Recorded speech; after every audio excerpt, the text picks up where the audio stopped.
Hello! I wanted to talk about another game, and this time it's Legends of Heroes, Trails in the Sky, the third.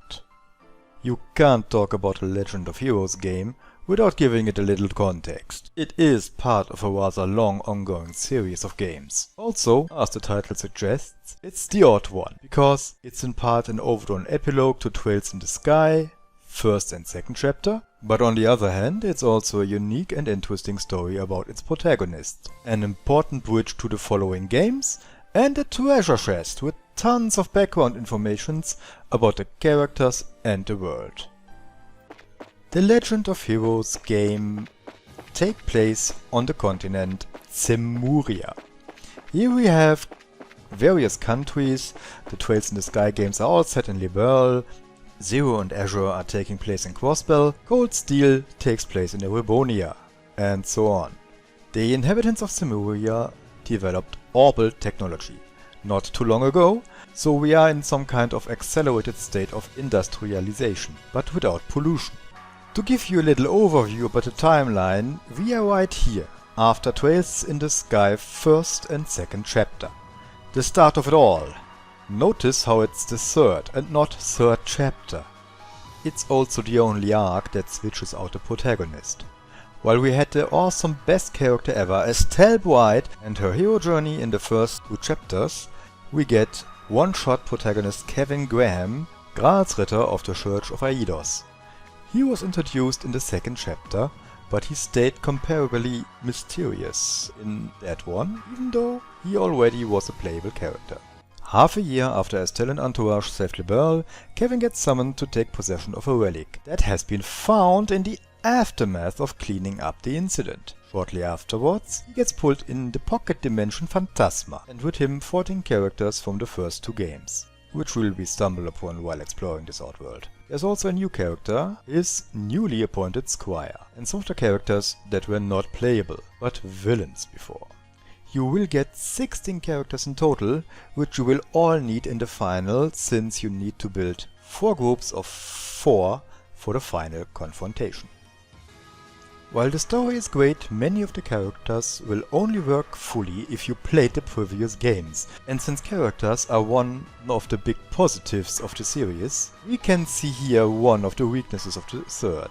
The other one would be robbing the series of one of their strengths due to the setting. All the Legend of Heroes games have phenomenal world building. The NPCs all have a personality and in most parts a story happening along the main storyline, which you can explore, and it makes the world feel so alive. It is actually a unique trait of the Legend games, since no other RPG or JRPG can compete with this. But since Phantasma doesn't really have NPCs, we don't get that here. What we do get is the 50-50 approach between tactical combat and story.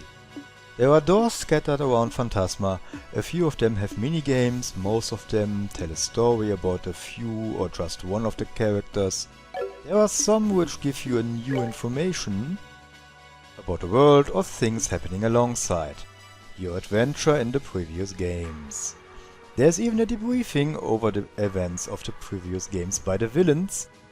There is a lot to explore.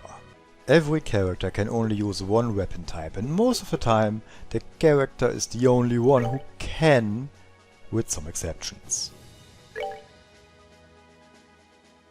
You can equip armor and shoes for defense. There are some male-female armors and shoes in the game, but for the most part they are unisex. You can also equip them with up to 2 trinkets, which will either boost your stats or give you immunity to status effects, which is the way to go in this game. For magic and a little stat boost, you will have to equip quartz in your augment slots. You will gain certain magic spells if you have the right color combination in one of the lines in your combat sets. That will need some management on your side. Higher quartz will give you the chance to have better spells.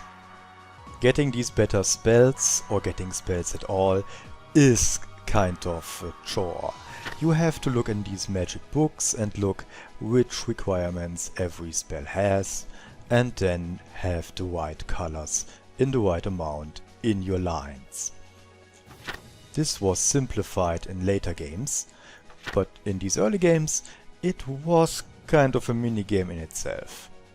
The tactical fights are very good. There are a lot of mini-bosses and boss fights, and if you enter a new layer of Phantasma, the first few fights until you gain a few levels and adapt to the opponents can be rather challenging.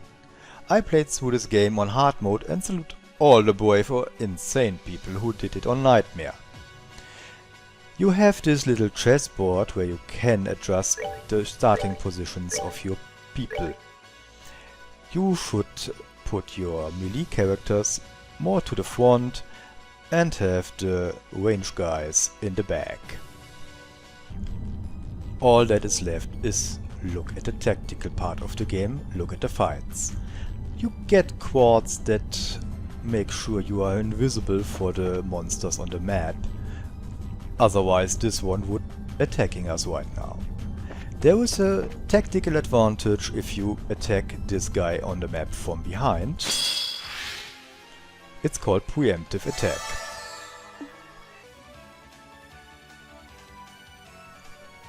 At the start of a fight you will get a turn order on the left side, and some turns give you some bonuses, like this one would give you extra health if you have lost anything.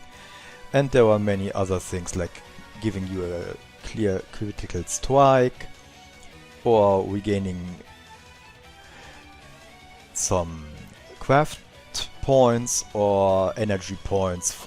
Energy points are for arts, that means the spells, the magic, and these craft points will be used if you use crafts that are special attacks.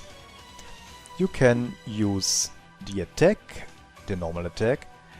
You can just move your character if you want to reposition him, which might be needed at some point, since attack just lets the person attack and walk in a straight line to it, and that might not be the place you want to end up.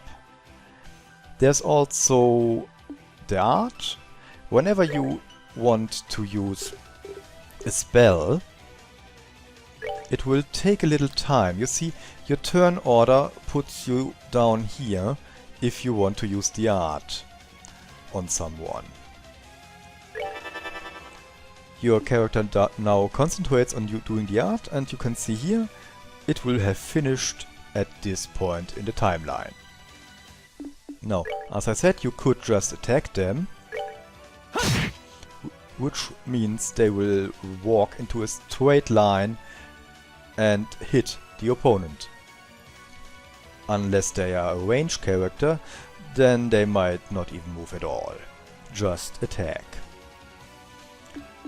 Crafts can be two different things. One is the normal craft that consumes a small amount of CP. Or you have the ultimate craft that any of your characters have different ones, and you can use them. It will consume all of your CP. Now the fun part of this is you can also use them in the middle of the fight. Just press the buttons 1 to 4 for one of the 4 characters and they will automatically use the ultimate craft. This is called a limit break.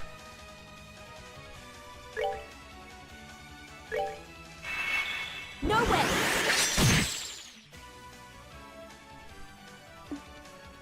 Limit breaks are very powerful moves and normally make sure the playing field is more or less leveled. May 1,000 thorns adorn your flesh with despair. May you be as garbage, ignorant and alone. Strike!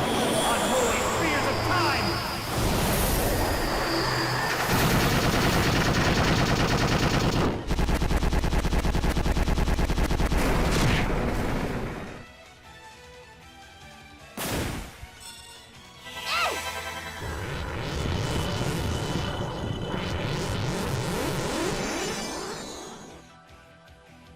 Also, these ultimate skills are rather flashy.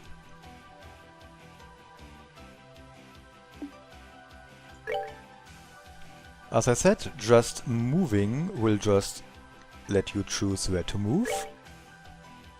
And maybe you want to get on the other side of the opponent, because there is some effect on the field you are on and you can't just get out of that field by just attacking. This game was the odd one out. Changing the protagonist mid-series was a bold, never again done move, aside from the first chapter of Cold Steel 4, now that I think of it. Man, if they kept that going, I could have seen far less of Ween, and that would have been a plus. Anyway, Kevin carries this game like a champ. It also seems the developers have been experimenting with new ideas in the third, and quite a lot of them were reused in some form in later games. Even admitting this game works far better if you played the two previous ones, which are both awesome, so why wouldn't you? It still holds up on its own, because of the challenging tactical fights and the story and backstory of its protagonist. So this installment of Legends of Heroes is a little odd, but still great. Goddess, my thanks to thee.